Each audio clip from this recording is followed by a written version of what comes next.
સર્વને જય જિનેન્દ્ર. પ્રશ્ન નંબર 26 પ્રશ્ન કર્યો છે જલ્પાએ, અને બારગામથી એક ભાઈનો પણ આ જ સવાલ હતો કે સામાયિક કરી હોય 48 મિનિટની અને એમાં કોઈ ઇમરજન્સી કારણ આવી ગયું શારીરિક, કાં પછી અડધી સામાયિકે ટોયલેટ આદિ જવું જ પડે એવું હોય જે વગર ચાલી શકે એવું નથી, તો શું કરવું? સામાયિક 48 મિનિટની છે અને 48 મિનિટ સુધી કોઈપણ પ્રકારના પાપ ન કરવા, કોઈપણ પ્રકારનું સાવધ્ય મન, વચન અને કાયાની પ્રવૃત્તિ ન કરવી એ આવશ્યક છે. પણ કોઈક વાર શારીરિક કારણ આવી ગયું અને આવશ્યક જવું પડે એવી જ સ્થિતિ હોય તો તમે જઈ શકો છો, પણ એ ક્રિયા પતી ગયા પછી તમે જે સામાયિકમાં દોષ લગાડ્યો છે, સામાયિકની અંદરમાં શારીરિક કારણનું જે પાપ બંધાયું છે એનું પ્રાયશ્ચિત કરવું જોઈએ. જૈન ધર્મ કોઈ જડવાદી ધર્મ નથી, પણ જાગૃતિનો ધર્મ છે. જડતાનો ધર્મ નથી, પણ દ્રઢતાનો ધર્મ છે. એટલે સામાયિકની અંદરમાં કદાચ આવું ઇમરજન્સી કંઈ આવી ગયું તો તમે જઈ શકો છો, પણ એ કરેલી સામાયિકની અંદરમાં પાપની પ્રવૃત્તિ અથવા દોષનું પ્રાયશ્ચિત તમારે લેવું જોઈએ. તમારી નજીકમાં ઉપાશ્રય હોય, સાધુ સંતો હોય તો ત્યાં જઈને તમે આનું પ્રાયશ્ચિત લઈ શકો છો. કેટલું પ્રાયશ્ચિત આપે એ પ્રાયશ્ચિત દાતા ઉપર આધાર છે. તમે એક સામાયિક કરી હોય તો એના પ્રાયશ્ચિત રૂપે 2 સામાયિક પણ મળે અને 5 સામાયિક પણ મળે. તો તમે એ નિમિત્તની 5 સામાયિક કરી લો, અથવા તો એ નિમિત્તની તમે 2 સામાયિક કરી લો, તો તમારા સામાયિકની અંદરમાં શારીરિક કારણે તમને જે કાર્ય કરવું પડ્યું એનું પ્રાયશ્ચિત થઈ શકે. એટલે વ્રત નિયમો લઈ શકાય, પણ એ વ્રત નિયમોની અંદર ક્યાંય પણ આવી વિરાધના કે ખંડિતના કોઈ ઇમરજન્સી કારણે કરવું પડે તો જૈન દર્શને પ્રાયશ્ચિત શબ્દ બતાવ્યો છે. તો જે પણ પ્રાયશ્ચિત હોય તેના દ્વારા આપણે વિશુદ્ધ થવું જોઈએ. પ્રાયશ્ચિતનો અર્થ જ છે કે વ્રત વિરાધના થવાની છે, શક્યતા છે, માટે તમને પ્રાયશ્ચિત આપવામાં આવે છે. પરંતુ શારીરિક કારણને દબાવી રાખી અને સામાયિકની અંદરમાં મૂંઝવણ ઊભી થાય, સામાયિકમાં સમાધિ ન રહે, તો એના કરતાં બેટર એ છે કે તમે સામાયિકની અંદર એ ઇમરજન્સી પતાવી અને તમે પ્રાયશ્ચિત લઈ અને વિશુદ્ધ થઈ શકો છો. તો વ્રત અને નિયમ લેવા આવશ્યક છે, અને એની અંદરમાં જે કંઈ વિરાધના થાય એનું પ્રાયશ્ચિત લેવું પણ આવશ્યક છે. પણ એમ નહીં વિચારવું કે સામાયિકની અંદરમાં હું કરીશ તો બહુ મોટું પાપ થઈ ગયું, એવું નથી. કારણ કે કોઈક જ વખત આખા વર્ષની અંદરમાં 1-2 સામાયિકમાં આવી કોઈ ઘટના બની શકે છે. તો એનું કંઈ મનની અંદરમાં બહુ ભારેપણું અનુભવ કરી અને મેં આ શું કરી નાખ્યું, આવું કંઈ વિચારવાની જરૂર નથી. પણ પ્રાયશ્ચિત લઈને વિશુદ્ધ થઈ જવું, આવું જૈન દર્શને બતાવ્યું છે. સાધુ સંતો માટે પણ પ્રાયશ્ચિતના વિધિ વિધાનો છે, એમ શ્રાવકના વ્રતો માટે પણ પ્રાયશ્ચિતના વિધિ વિધાન છે. તો ઘણા લોકો એવું વિચારતા હોય છે વ્રત લઈને ખંડિત કરવું એના કરતાં ન લેવા સારા. પણ જૈન દર્શન કહે છે એ વિચારધારા બરાબર નથી.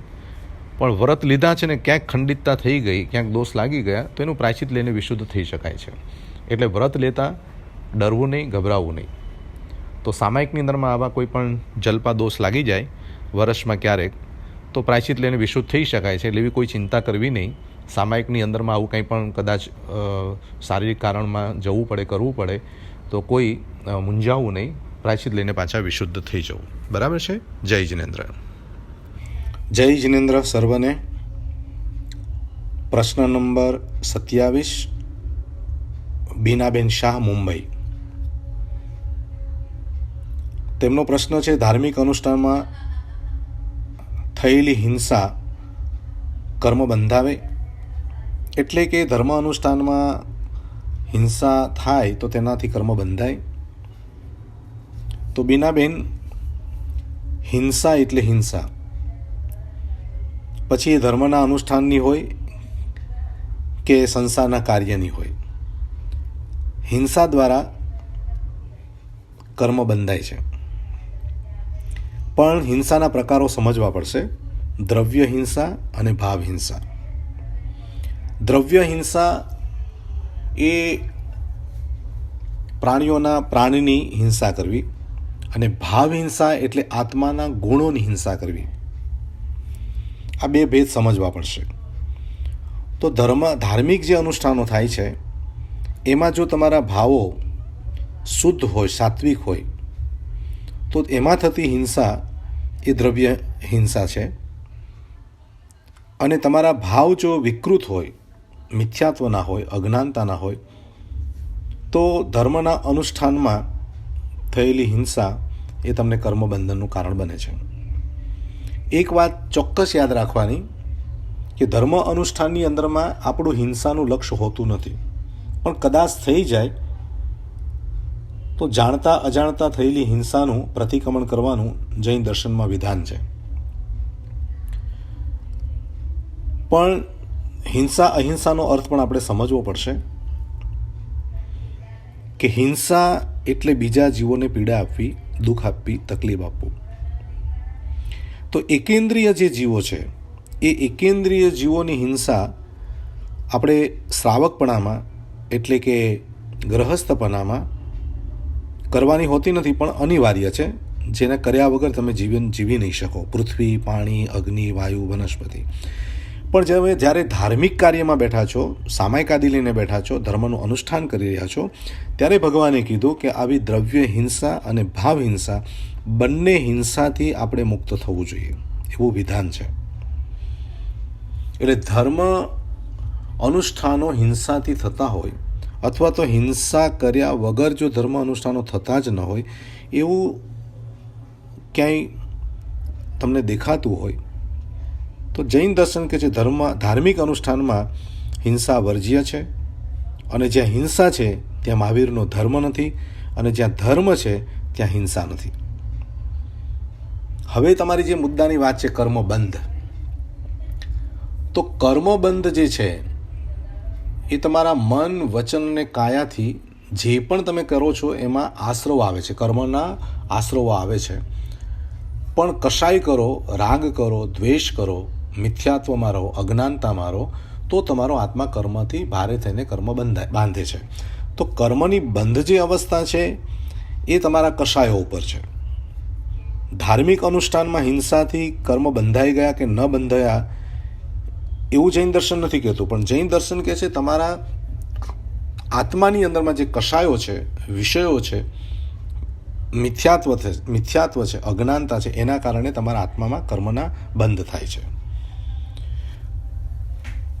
તો બીનાબેન, ધાર્મિક અનુષ્ઠાનમાં હિંસા કરવાની હોતી નથી, પણ કદાચ થઈ જાય તો એનું પ્રાયશ્ચિતનું વિધાન બતાવ્યું છે. તો પ્રાયશ્ચિત લઈને પાછું વિશુદ્ધ થઈ જવું જોઈએ. પણ કર્મબંધની જે બાબત છે એમાં ધાર્મિક અનુષ્ઠાનમાં જો ભાવ વિશુદ્ધ ન રહે તો એમાંય કર્મો બંધાય. એક નાનું એક્ઝામ્પલ આપી દઉં. ઘરની અંદરમાં એક વ્યક્તિ છે કે જે ઉપાશ્રયમાં જઈને પ્રવચન સાંભળી રહી છે. એક વ્યક્તિ એવી છે કે જેને ઉપાશ્રયમાં જવું હતું, પણ કોઈ મહેમાન આવી ગયા કે કોઈ સંજોગ વસાત એને ઘરની અંદરમાં રહેવું પડ્યું. હવે ઉપાશ્રયમાં રહેલી વ્યક્તિ સામાયિક બેસીને ધર્મ અનુષ્ઠાનો કરે છે, પણ મનની અંદરમાં ચાલે છે કે હું ઘરે જઈ મહેમાનોને મળીશ, રસોઈ જમાડીશ, વગેરે વગેરે ભાવોમાં એ જોડાયેલી છે. અને ઘરમાં રહેલી વ્યક્તિ રસોઈ બનાવે છે, અને રસોઈ બનાવતા એ વિચારે છે કે આજના દિવસે મારી સામાયિક ગઈ, વ્યાખ્યાન સાંભળવાનો મારો લાભ ચાલ્યો ગયો, અને આજે મારે કંઈ અંતરાય બાંધી હશે કે હું ધર્મના સ્થાનકમાં ન જઈ શકી. હવે કરે છે હિંસાનું કામ, પણ ભાવ ચાલે છે ઉપાશ્રયમાં. એક વ્યક્તિ ઉપાશ્રયમાં બેઠી છે, પણ ભાવ ચાલે છે સંસારના. તો હવે બીનાબેન, તમે જ નક્કી કરો કે કોને કર્મ બંધાય અને કોને કર્મ છૂટે. તો જૈન દર્શન કે છે તમે શું કરો છો એ મહત્વનું નથી, પણ તમે જે કરી રહ્યા છો એમાં તમારા ભાવ શું છે એ બહુ જ મહત્વનું છે.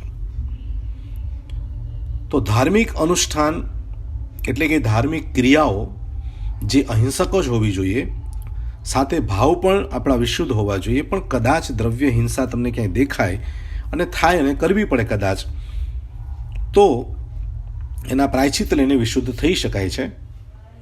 પણ કર્મબંધનનું મુખ્ય કારણ ક્રિયા નથી, આત્માના પરિણામો છે. જેવા પરિણામ તેવા તમારા કર્મ બંધ થતા હોય છે. તો ભાવ વિશુદ્ધિ આપણે કરવી જોઈએ, જેથી હિંસા અહિંસાના ભેદો આપણે સમજી અને આપણો આત્મા એમાંથી મુક્ત થઈ શકે. તો ધાર્મિક અનુષ્ઠાનો કરો, અહિંસક રીતે કરો, શુદ્ધ ભાવે કરો, કે જેના કારણે કર્મ નિજરા થાય અને કર્મબંધ અટકી જાય. બરાબર છે. જય જિનેન્દ્ર. સર્વને મારા જય જિનેન્દ્ર. બીનાબેન શાહ મુંબઈ, જેમના બીજો પ્રશ્ન પૂછેલો છે કે શુભ લેશિયામાં સમ્યક દર્શન પ્રાપ્ત થાય છે અને અશુભ લેશિયામાં સમ્યક દર્શન ચાલ્યું જાય છે. તો જ્યારે સમ્યક દર્શન પ્રાપ્ત થયા પછી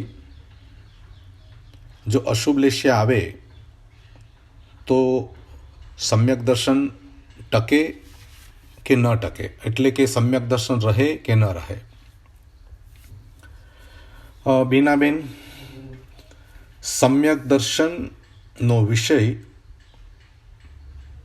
શુભ લેશિયા કે અશુભ લેશિયા સાથે ધરાવતો નથી. લેશિયા શબ્દનો અર્થ અહીં આગળ જૈન ધર્મમાં મનના વિચારો મૂકવામાં આવ્યા છે. મનના વિચાર 6 પ્રકારના બતાવ્યા છે, જેને 6 લેશિયા તરીકે ઓળખવામાં આવે છે. કૃષ્ણ લેશિયા, નીલ લેશિયા, કાપોટ લેશિયા, તેજો લેશિયા, પદ્મ લેશિયા અને શુક્લ લેશિયા. આમાંથી 3 લેશિયા શુભ છે અને 3 લેશિયા અશુભ છે. એટલે મનની સાથે જોડાયેલો જે સંબંધ છે વિચારોનો, એને લેશિયા કહેવામાં આવે છે. જ્યારે સમ્યક દર્શનનો વિષય આવે છે, સમકિતનો વિષય આવે છે, ત્યારે જૈન ધર્મમાં સમ્યક દર્શનના પણ 5 પ્રકારો બતાવ્યા છે. તો સમકિત પ્રાપ્ત થયા પછી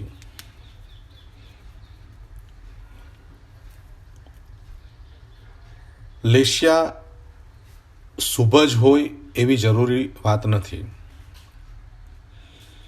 અશુભ પણ હોઈ શકે અને શુભ પણ હોઈ શકે. કારણ કે સમ્યક દર્શન એ આત્માનો ગુણ છે. સમકિત એ આત્માનું પરિણામ છે, આત્માની વિશુદ્ધિ છે, આત્મલક્ષ છે, આત્માની અનુભૂતિ છે.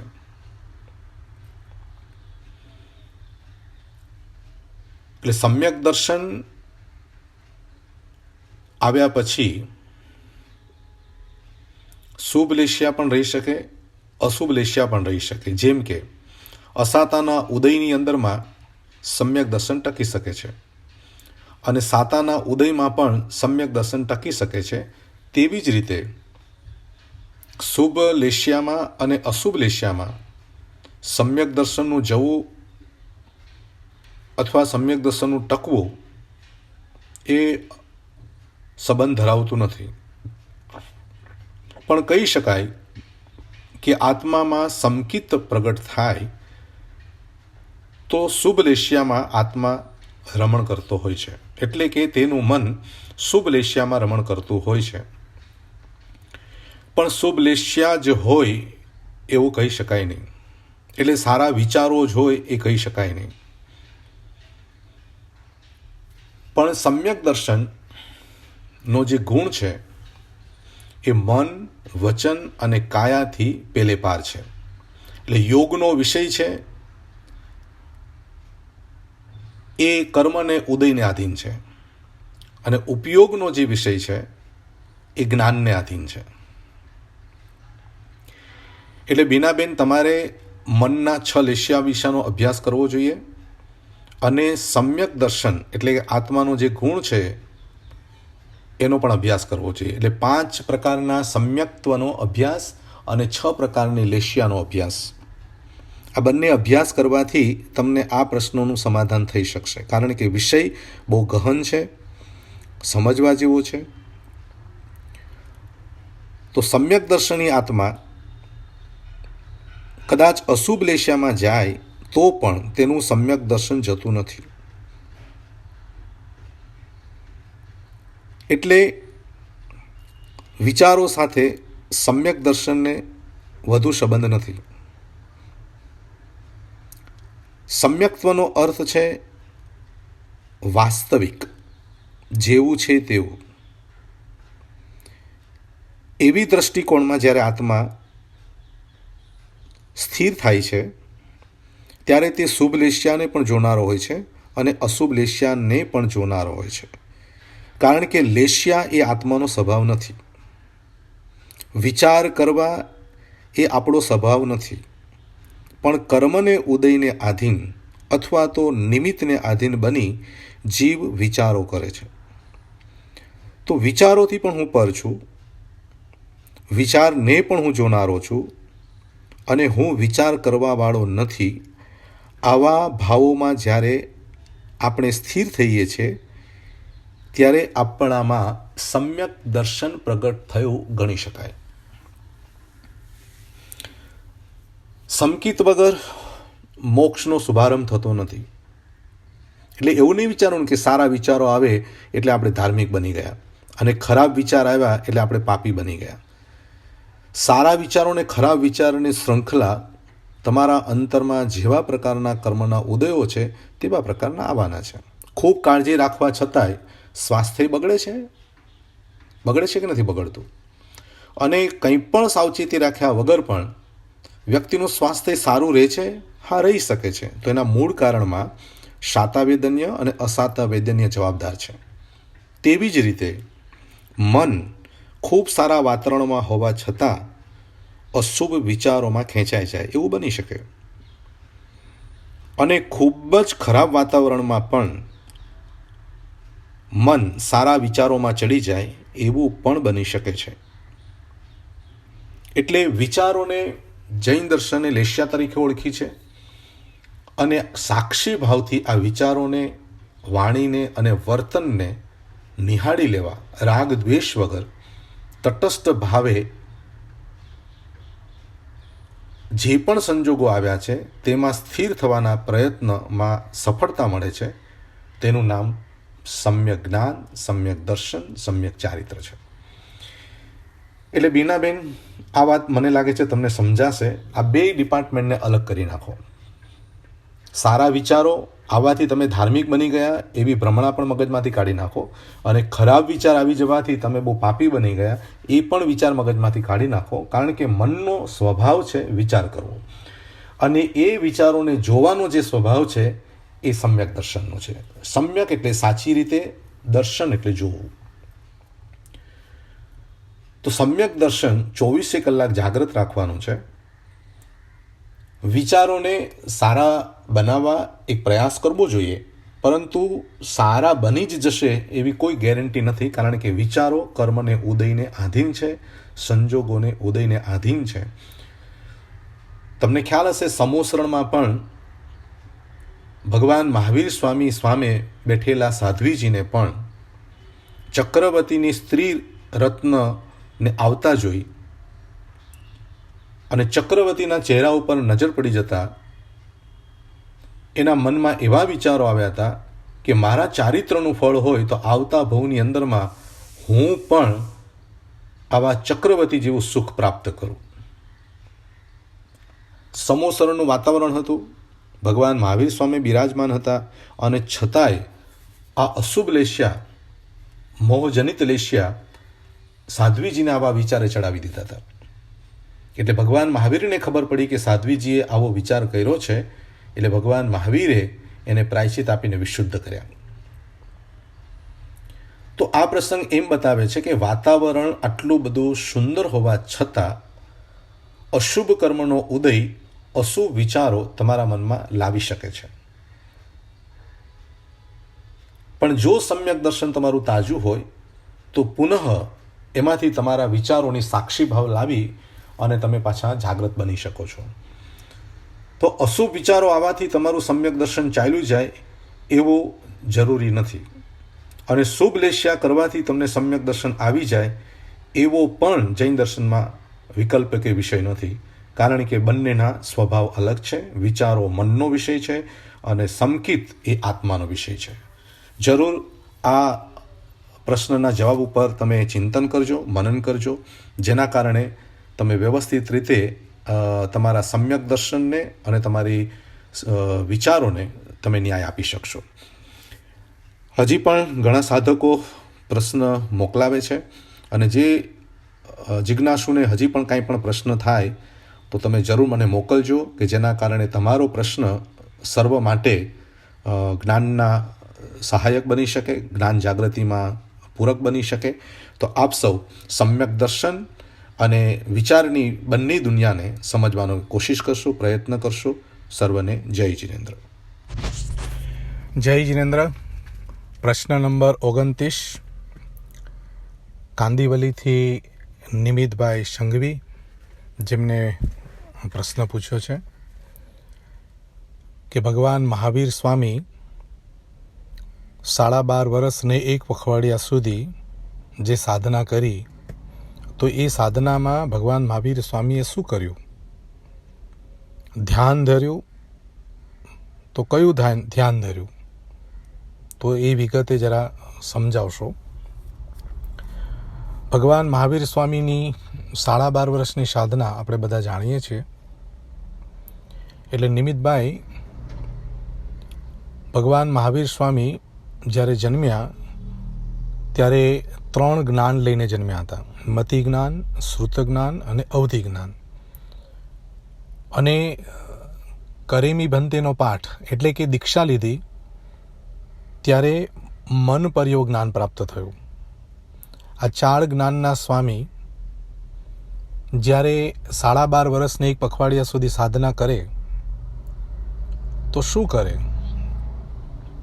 અથવા એમને શું સાધના કરી? તો એમના જીવનમાંથી એટલું આપણને જાણવા મળે છે કે ભગવાન મહાવીર 12.5 વર્ષને 1 પખવાડિયા સુધી ધ્યાન કર્યું. અલગ અલગ જગ્યા ઉપર, અલગ અલગ ગુફાઓમાં, અલગ અલગ સમય પર ભગવાન મહાવીર ધ્યાનસ્થ અવસ્થામાં ઊભા રહેતા હતા. અને તે દરમિયાન જે પણ કષ્ટો આવ્યા, ઉપસર્ગો આવ્યા, એને ક્ષમતા ચિત્તે પ્રસન્નતાપૂર્વક સહન કર્યા. મુદ્દાની વાત હવે એ મારે તમને સમજાવી છે કે આત્માનું જ્ઞાન અને આત્માનું ધ્યાન એ બહુ જ મહત્વની બાબત છે.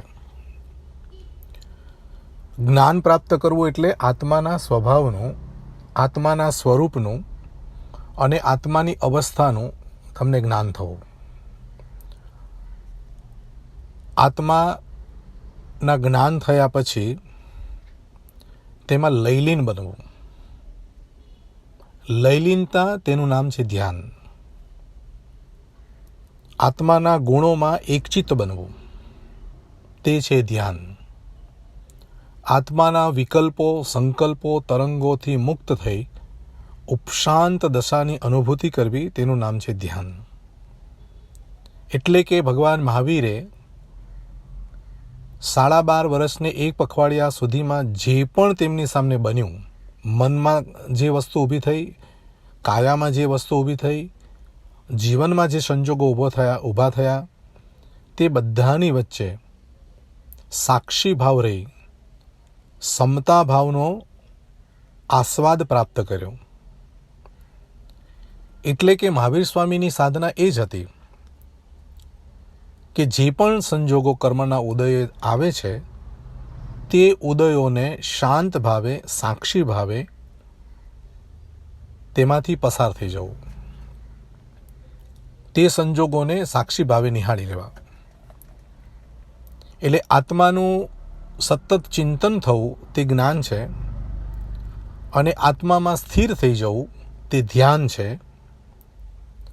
અને આત્મા સંપૂર્ણ કર્મ મુક્ત થઈ જાય તો તે આત્મા આ જગતમાંથી મુક્ત થઈ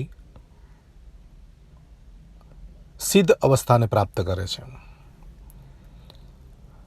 વર્તમાન સમયે ભગવાન મહાવીરની સાધના, આરાધના અને ઉપાસનાની બાબત જે કરવામાં આવે છે તેમાં તેમના કષ્ટોનું વર્ણન કરવામાં આવે છે, તેમના ઉપદેશનું વર્ણન કરવામાં આવે છે, પણ એની અંતરચેતનામાં પ્રગટ થયેલી ધ્યાન અવસ્થાનું વર્ણન કરવામાં આવતું નથી. આમ જોઈએ તો જૈન સમાજમાં ધ્યાનની પરંપરા લગભગ પ્રાય લુપ્ત થઈ ગઈ છે. મુનિ માટે શાસ્ત્રમાં બતાવ્યું છે પહેલા પોરે સ્વાધ્યાય કરે, બીજા પોરે ધ્યાન કરે અને ત્રીજા પોરે કૌશક કરે. એટલે 12 પ્રકારના તપની અંદરમાં સ્વાધ્યાય, ધ્યાન અને કૌશક એ જ ભગવાન મહાવીરે 12.5 વર્ષની પખવાડિયા સુધી કર્યું છે. સ્વ અધ્યાય આત્માના અધ્યવસાયમાં સ્થિર થવું, સ્વ અધ્યાય પોતાના આત્માને શુદ્ધ બનાવવો, પોતાના પરિણામને શુદ્ધ બનાવવા, એ કાર્ય કરવા માટે ભગવાન મહાવીરે 12.5 વર્ષને 1 પખવાડિયા સુધીનો સમય લીધો, અને એ સમયની અંદરમાં સંપૂર્ણ સફળ થયા અને કેવળ જ્ઞાન પ્રાપ્ત થયું. એટલે દરેક શ્રાવકોએ સ્વાધ્યાય, ધ્યાન અને કૌશકનો અભ્યાસ કરવો જોઈએ, તે બાબતનું જાણવું જોઈએ, તે બાબતમાં થોડા રસ લઈ સ્વાધ્યાય, ધ્યાન અને કૌશકની તપની બાબતમાં આગળ વધવું જોઈએ. એટલે ભગવાન મહાવીરે આપણી જેવી કોઈ પણ ક્રિયાઓ કરી નથી, પણ જે પણ પ્રક્રિયા થઈ છે તેમની સામે કર્મના સંજોગે તેની અંદરમાં સમતા ભાવ, શાંત ભાવ અને ઉપશાંત ભાવમાં રહી અને મહાવીરે સાધના કરી છે. તો નિમિતભાઈ, ભગવાન મહાવીરની તોલે આપણું ધ્યાન તો નહીં આવી શકે, ભગવાન મહાવીરની સાધનાના કક્ષામાં આપણે નહીં ગોઠવાઈ શકીએ, પણ તેમને બતાવેલો સ્વાધ્યાય, તેમને બતાવેલું ધ્યાન અને તેમને બતાવેલો કૌશક, એમાં પણ જો આપણે થોડોક પ્રયત્ન કરીશું તો મહદ અંશે આપણને પણ સફળતા પ્રાપ્ત થશે. તો મહાવીરનું દર્શન ખરેખર બહુ જ સુંદર છે, પણ તે દર્શનમાં આપણે સ્વાધ્યાય, ધ્યાન અને કૌશક જે ભૂલી ગયા છીએ અને માત્ર ક્રિયાઓમાં, માત્ર અનુષ્ઠાનોમાં, માત્ર પ્રસંગોમાં, માત્ર વ્યવહારોમાં આપણે અટવાઈ ગયા છે. માટે મહાવીરના આ માર્ગમાં આપણને જે આનંદ, સુખ, શાંતિ, પ્રસન્નતા જે પ્રાપ્ત થવી જોઈએ એ થતી નથી. માટે ધર્મના ક્ષેત્રમાં આપણને વધુ રુચિ રહેતી નથી. તો બને એટલો સ્વાધ્યાય, ધ્યાન, ચિંતન, મનન આપણે કરવું જોઈએ. મહાવીર સ્વામી કહે છે, તમારી સામે જે પણ બને છે તેમાં તટસ્થ ભાવે, ક્ષમતા ભાવે, માધ્યસ્થ ભાવે, સાક્ષી ભાવે ઊભા રહેવાની કળા પ્રાપ્ત કરવી એ સૌથી મોટી સાધના છે. ધ્યાન કોનું કરવું એ વિષય બહુ ગહન છે. ઘણા પ્રકારે ધ્યાન થઈ શકે છે અને ધ્યાનની ઘણી બધી પદ્ધતિઓ છે. જે પદ્ધતિમાં તમને રુચિ થાય તે પદ્ધતિમાં તમારે આગળ વધવું જોઈએ. એટલે ધ્યાનનો વિષય પણ બહુ સુંદર છે, એનો તમારે અભ્યાસ કરવો જોઈએ. તો એ બાબતનું વિશેષ તો વિશ્લેષણ નહીં કરી શકો, કારણ કે ધ્યાનનો સબ્જેક્ટ બહુ જ વિસ્તૃત છે. તો એ ધ્યાન બાબતમાં જો તમને ઇન્ટરેસ્ટ હોય તો તમે ધ્યાનના પુસ્તક વસાવો, ધ્યાન બાબતના જે આત્માઓ રુચિ ધરાવે છે તેનો સત્સંગ કરો અને પ્રયોગાત્મક રીતે ધ્યાનમાં બેસવાનો પ્રયત્ન કરી અને ભગવાન મહાવીરે જે 12.5 વર્ષની 1 પખવાડિયા સુધી જે સાધના કરી છે ધ્યાનની, એની અનુભૂતિ તમે પણ પ્રાપ્ત કરો એવું હું તમને સજેશન કરીશ. પણ ધ્યાન સિવાય શાંતિનો અનુભવ નહીં થાય એ પણ સનાતન સત્ય છે. જય જિનેન્દ્ર.